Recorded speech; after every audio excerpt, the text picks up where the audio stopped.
A young fella pulled into my check station one November with a doe in his truck bed and a brand new lever gun laid across the seat. He set the rifle on the tailgate and told me what he'd paid for it. $749. And he said the number the way a man does when he hasn't decided yet whether he's happy about it. Brass receiver, octagon barrel. Beautiful thing, honestly. He'd hit that doe after first light and couldn't get a second round into her, and he spent the rest of his morning walking her down. He did find her. I'll give him that, and it matters. I've had that action open on a tailgate more than once. I've run that lever cold and wet with gloves on. I've written down in a notebook what came back to me on those and what didn't. He wasn't dumb. He bought a picture somebody sold him, same as a lot of good men do. Nobody ever handed him the other half of it. That's why I'm doing this one. 3 lever guns, the Henry, the Winchester, and the Marlin, all of them in, 30 to 30, worst to first, against one filter. I'll lay that filter out in a minute and it doesn't move after that. But here's the thing you need before we go a step further. My number one isn't the famous one, it's the homely one. It's the one nobody's ever hung on a wall. And it breaks a rule every lever man in this county repeats without ever having checked it. Don't skip. If you skip, you'll get the answer, and you'll miss why. And the why is the whole thing. Let me say one thing, then I'll leave it be. I wrote the price tags at a hardware store here for 7 years. And when Doyle died, his safe went out the door to a shop for one flat number. All of that's in a book. It's called The Gun You Think You Know. 121 chapters, what you're actually holding, how to buy it, how to keep it running, what it's worth, and how to hand it down so nobody in your family ever gets told one number at a counter. There's a square on the screen there. Point your phone at it if you want it. If you don't, that's fine too. That's all. Now, I'm Wendell Coffey. I spent 30 years as a state wildlife officer, which is not a bench job. It means every lever gun in this county came through my hands at some point, in the hands of the man who'd carried it that morning. Cheap ones, handed down ones, and safe queens that came out one weekend a year. June says these run long. She's right, and I'm going to do it anyway. Nobody's ever sent me a rifle. I quit the gun counter in 1979 because I couldn't talk men into guns they didn't need, and I haven't made $1 off one since. Here's the filter, and it doesn't move. Will this rifle kill a doe at 40 yards in the laurel where you can't see past the end of the barrel, and will it kill a buck standing across a cut cornfield at 190 in the hands of a man whose eyes are gone? Can you buy the ammunition for it at the hardware store in town in the second week of November? Can you afford to shoot it enough through the summer to be worth anything with it in the fall? And here's the one most men never weigh at all. When the first shot goes somewhere you didn't want it to go, and I'll get to that, does it hand you a second round? Meat in the freezer, or blood you're following at good dark. That's the whole of it. Same yardstick on all 3. No favorites. Before I run them, here's what nobody in this business says out loud. Somewhere around the early 80s, somebody worked out that a lever gun sells better as a memory than as a rifle. That's the whole thing. Brass receivers, octagon barrels, commemoratives with somebody's name engraved on the side, in a box, never fired, limited series. The price climbing every year while the plain blued carbine, the one that's been killing deer since before your grandfather, gets harder to find on a rack in a real store. A rifle, sold as a photograph, doesn't have to work. It only has to look like it works. Meanwhile, the man up the road from me has killed more deer than anybody I know, and he does it with a scratched carbine and a taped sling and a rear sight he has never once adjusted. And I don't believe he's had a thought about any of this in 30 years. Keep that man in your head while I run these 3. He's the test. Each one gets the same treatment. Who built it and when. What it weighs and what it does in your hands. What it kills clean. Where it breaks against the filter. And 2, prices. What it costs you now. And what I wrote on the tag back when I was the one writing tags. So the question isn't which one is prettiest. And it isn't which one your daddy had. It's which one puts a second round in front of the hammer when you need it and lets a man see what he's shooting at. Once you look at a lever gun that way, You won't look at one another way. All right, let's run 'em. Number 3, and this is where I lose the Henry men. They'll be polite about it, which is worse. Henry Repeating Arms started in 1996, and the name on the rifle is older than the company by 136 years. 30 to 30 is a slicked-up version of the Marlin action. Solid top, side eject, one big screw holding the lever in. Transfer bar and a rebounding hammer, which means no half-cock notch and no crossbolt to fumble with. You carry it hammered down on a loaded chamber and you cock it when you mean to shoot it. That is a better arrangement than either of the other two, and I'm not going to pretend it isn't. Steel frame, 7 pounds empty, 20-inch round barrel, 1 turn in 12, 5 in the tube, 39 inches overall. Walnut better than what most rifles come wearing. Smoothest action of the 3, and it isn't close. 1.5 inches at 100 yards, which is more than a 30 to 30 asks for. Here's where it dies against the filter. It loads through the tube, like a .22. Twist the cap, draw the brass inner tube up past the cut, drop your rounds in, push it back down. Which means to put one more round in, you take the rifle out of service to do it. Standing on a bench in the dark, that's a real thing. The ejection is weak. The case clears the port and lies there on the receiver, and I have watched grown men shake a rifle to get an empty out of it, and then the one that matters. Put the hammer down on a chambered round and let that lever swing open on you walking, catching a limb, climbing out of a truck, and it will not close. Something gets crossways in there and you have to eject a good round and start over. No, that's not fair the way I said it. It isn't every rifle, and it isn't something they'd own up to. But I've seen it, and other men have too. And it's the exact question our filter asks.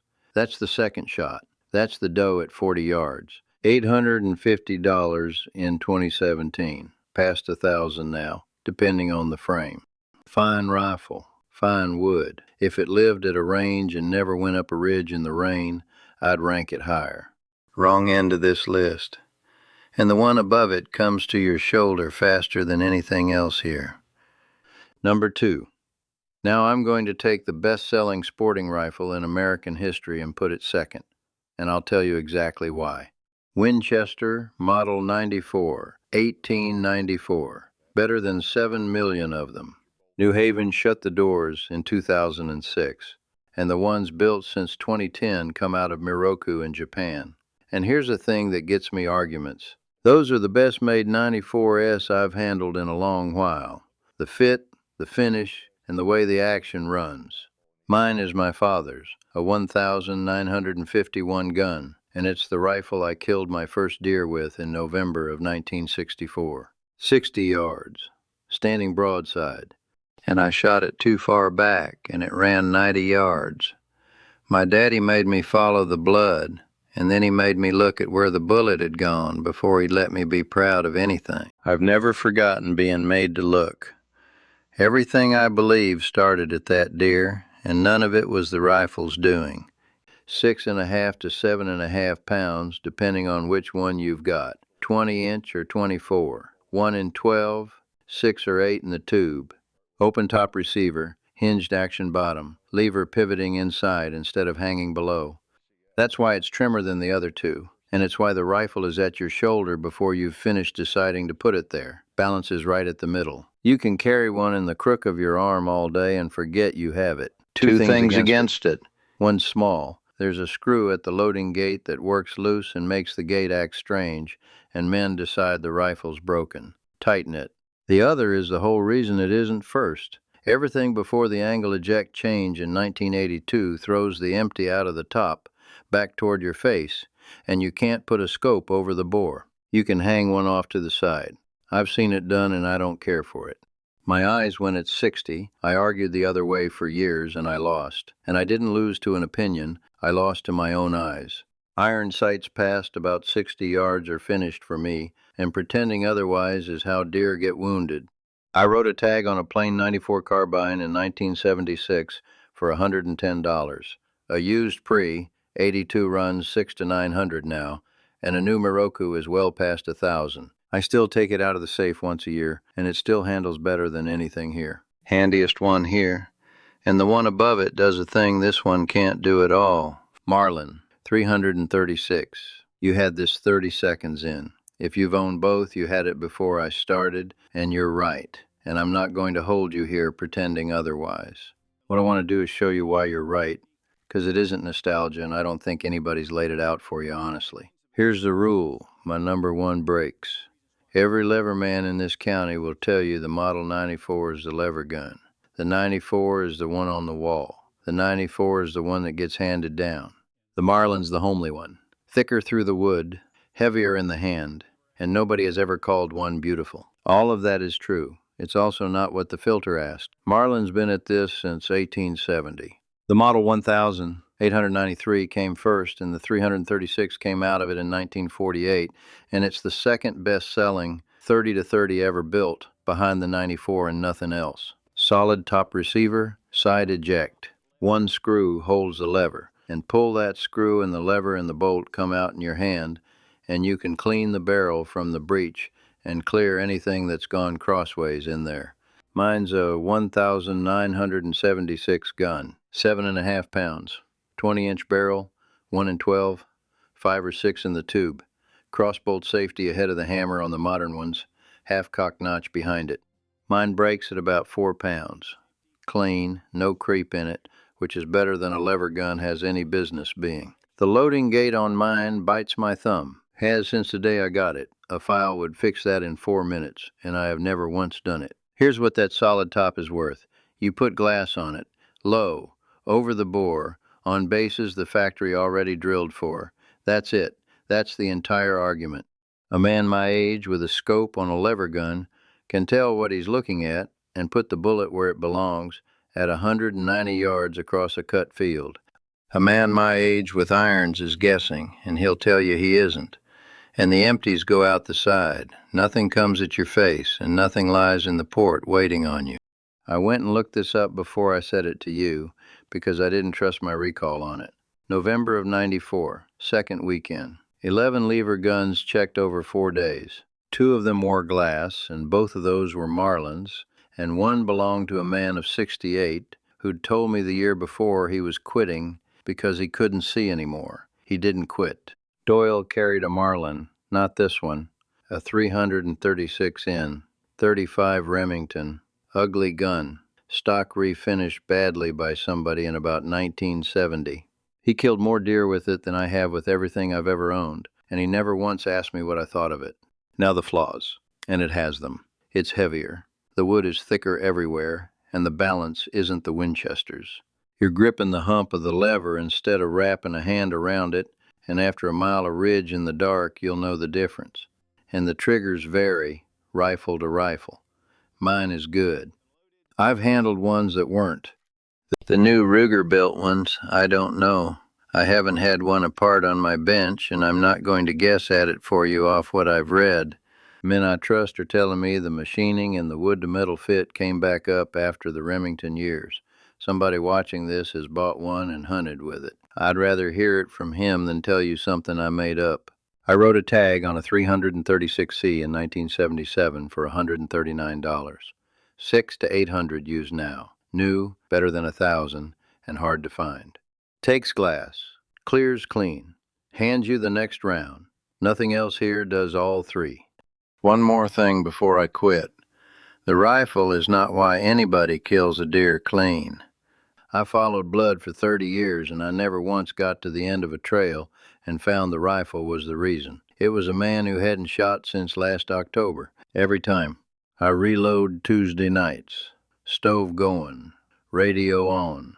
Roscoe asleep where the heat is. That's 40 years of Tuesdays. And Tuesday is why the bullet goes where it's meant to, not what's stamped on the barrel. If I could keep one lever gun off this list for whatever seasons I've got left, it's the 336 with glass on it. Not because it's the prettiest, because it isn't.